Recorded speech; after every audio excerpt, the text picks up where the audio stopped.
नमस्कार बंधुरा आमी आज के आपनादेर रान्ना करे देखाबो आमेर पायेस।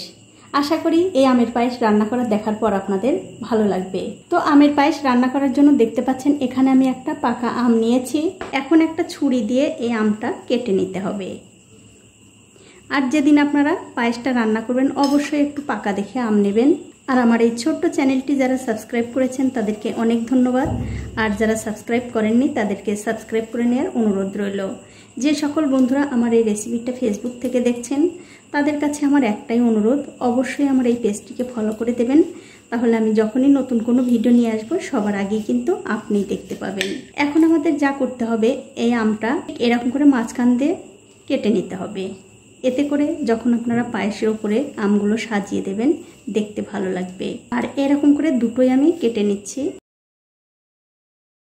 কেটে নেওয়ার পর একটা চামচ দিয়ে আমের শাঁসগুলো আমি বের করে নেব। আমগুলো খোসা থেকে ছাড়িয়ে নেবার পর এখান থেকে কিছু আম আমি একটা মিক্সিং জারে দিয়ে দিলাম। আর একটুখানি আম আমি রেখে দিলাম, এটা আমাদের পরে কাজে লাগবে। এবারে মিক্সির ঢাকাটা বন্ধ করে খুব ভালোভাবে পেস্ট করে নিতে হবে। এখন দেখতে পাচ্ছেন ছোট্ট একটা বাটিতে আমার হাতের এক মুঠো গোবিন্দভোগ চাল নিয়েছি। এবারে এই চালগুলো ধুয়ে একপাশে রেখে দেব। এখন একটা কড়াইতে দিয়ে দিচ্ছি 1/2 লিটার দুধ। আর এই দুধটা আমার ফ্রিজে ছিল, তার জন্য বরফ জমে আছে, তাতে কিন্তু কোনো অসুবিধা নেই। যখনই দেখবেন দুধটা গরম হয়ে গেছে তখনই দেখবেন এই বরফটাও গলে গেছে। এবারে আমি গ্যাসের ফ্লেমটা মিডিয়ামে রেখে এই দুধটা একটু ভালো করে জাল দিয়ে নেব। দেখুন দুধটা কিন্তু আমি খুব ভালো করে জাল দিয়ে নিয়েছি।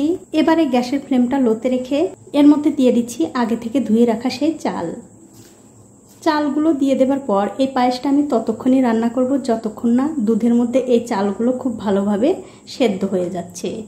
এবারে আমি গ্যাসের ফ্লেমটা মিডিয়ামে রেখে এই পায়েসটা রান্না করে নিচ্ছি। দেখুন গ্যাসের ফ্লেমটা লো টু মিডিয়ামে রেখে এই পায়েসটা কিন্তু আমি খুব ভালো করে রান্না করে নিয়েছি। আর আপনাদের একটু দেখিয়েও দিচ্ছি, চালগুলোও কিন্তু খুব ভালোভাবে সেদ্ধ হয়ে গেছে। অবশ্যই কিন্তু পায়েসের চালগুলো ভালোভাবে সেদ্ধ করে নেবেন। দেখুন খুব সুন্দরভাবে সেদ্ধ হয়ে গেছে। এখন আমি মিষ্টির জন্য দিয়ে দিচ্ছি 1/2 কাপ চিনি। মিষ্টিটা কিন্তু বন্ধুরা আপনারা আপনাদের স্বাদ অনুযায়ী দিয়ে নেবেন।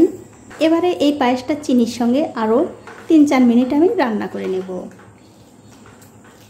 দেখুন গ্যাসের ফ্লেমটা লো টু মিডিয়ামে রেখে এই পায়েস কিন্তু আমি আরও 3-4 মিনিট ধরে খুব ভালো করে রান্না করে নিয়েছি।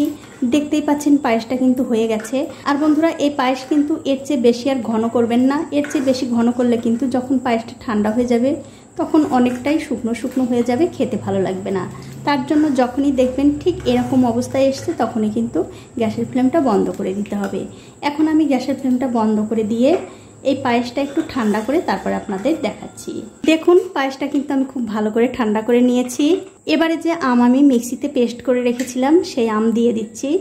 আর বন্ধুরা অবশ্যই কিন্তু পায়েসের মধ্যে যখন আপনারা আম মেশাবেন পায়েসটা ভালো করে ঠান্ডা করে নেবেন।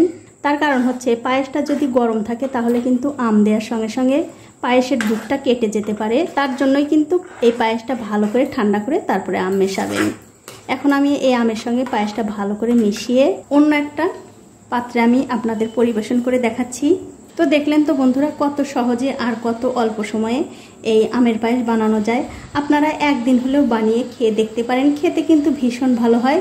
এখন আমি এই পায়েসের উপরে দিয়ে দিচ্ছি ছোট ছোট করে কেটে নেওয়া আম, এতে করে দেখতে ভালো লাগবে তার জন্যই আমি দিয়ে দিচ্ছি। আপনারা চাইলে দেবেন, না চাইলে দেওয়ার কোনোই দরকার নেই। তার সাথে দিয়ে দিচ্ছি কয়টা কাজু বাদাম। এটাও কিন্তু বন্ধুরা পুরোপুরি অপশনাল, আমি শুধু দেখতে ভালো লাগবে তার জন্য দিয়ে দিলাম। আর দিয়ে দিচ্ছি কয়টা কিশমিশ।